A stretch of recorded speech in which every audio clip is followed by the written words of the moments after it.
মানুষকে কি ভুলে থাকা যায়?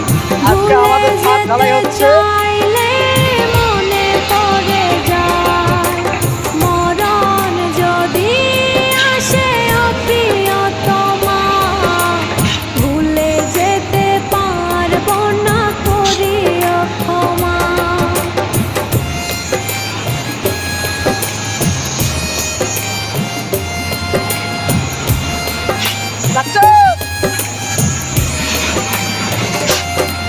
এই যে আমার আর এক বালকা মাছ পান্তা ভাত খাইতেছে, পান্তা ভাত খাইতেছে, পান্তা ভাত।